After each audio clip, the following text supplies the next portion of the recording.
अण्णाभाऊंच्या लेखणीवर, त्यांच्या वाणीवर, त्यांच्या शब्दांवर प्रेम करणारे आपण सर्व आज 125व्या अण्णाभाऊंच्या जयंती निमित्ताने महाराष्ट्र शासनाच्या वतीने जो कार्यक्रम आयोजित केलेला आहे, या कार्यक्रमामध्ये समितीच्या वतीने आपलं स्वागत करताना मनापासून आनंद होत आहे। एक गोष्ट खरी आहे की अण्णाभाऊंना, त्यांच्या साहित्याला, त्यांच्या कलामय जीवनाला आठवत असताना आपल्या समोर अण्णाभाऊंची एक सशक्त अशी प्रतिमा समोर उभी राहते आणि ती प्रतिमा म्हणजे मराठी साहित्याला समृद्ध करणारा एक महान लेखक म्हणून अण्णाभाऊ आपल्याला आठवतात। अण्णाभाऊंना आपण कधी कॉम्रेड म्हणतो, कधी लोकशाहीर म्हणतो, कधी साहित्य रत्न म्हणतो, पण मित्रो, अण्णाभाऊ सब कुछ होते। अण्णाभाऊंनी जे लिहिलं,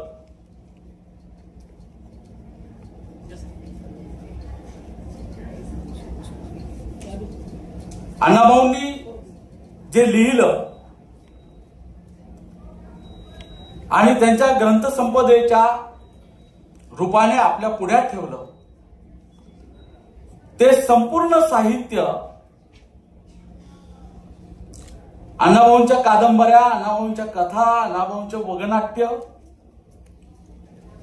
त्यांची नाटकं आणि त्यांची शाहिरी, असा अण्णाभाऊंच्या साहित्याचा समग्र लेखन प्रवास हा तरुणांच्या हातात जावा, पुढच्या पिढीच्या हातात जावा। कारण आता डिजिटल युगामध्ये आपल्या प्रत्येकाच्या हातामध्ये मोबाईल आलेला आहे, स्क्रीनवर आपण पदार्पण केलेलं आहे आणि अशा काळामध्ये कागदावर विसावलेले अण्णाभाऊ स्क्रीनवर नेता येतात का आणि त्यांना जगभर पोहोचवता येईल का, असा एक महत्वाचा विचार आमच्या समितीने केला। गेले वर्षभर प्रयत्न करून या समितीनं 4000 पानांचे अण्णाभाऊ ऑडिओ स्वरूपात तमाम रसिकांच्या, वाचकांच्या समोर मोफत आणलेले आहे।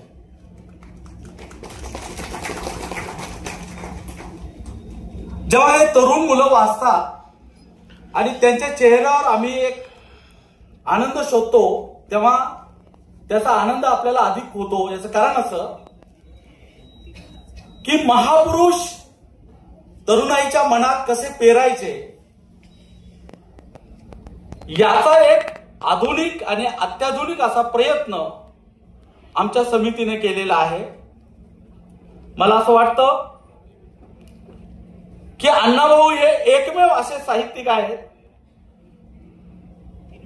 की जे आता या घडीला या समितीच्या रूपानं, महाराष्ट्र शासनाच्या रूपानं संपूर्ण डिजिटल झालेले आहेत। अण्णाभाऊंचे सगळं साहित्य ऑडिओ स्वरूपामध्ये आणि ई बुकच्या स्वरूपामध्ये वाचायला आणि ऐकायला मिळणार आहे पुस्तक मार्केट या ऍपवर, पुस्तक मार्केट या वेबसाईटवर। म्हणून महाराष्ट्र शासनाचे आणि विशेषतः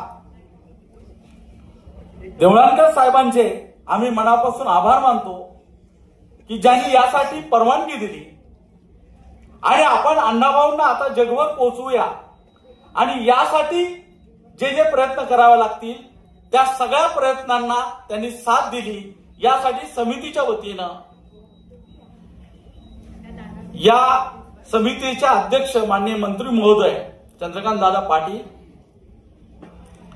माननीय शैलेंद्रजी देवळानकर, या सर्वांचं आम्ही ऋण व्यक्त करतो की ज्यांनी अण्णाभाऊ आज वेगळ्या रूपात आपल्या समोर पोहोचवलेला आहे। यासाठी या कामी ज्यांनी ज्यांनी आम्हाला मदत केली त्यांचं ऋण मी व्यक्त करणं कर्तव्य समजतो। यासाठी नगर आकाशवाणी, महेश्वरी अविनाश, अतुल सातपुते, आकाश नितीनचंद्र, शीतल साठे या सर्वांनी यासाठी आम्हाला मनापासून मदत केली आणि या लेखनाचं अभिवाचन केलं। यासाठी समितीच्या वतीनं त्यांचे आभार व्यक्त करतो आणि थांबतो।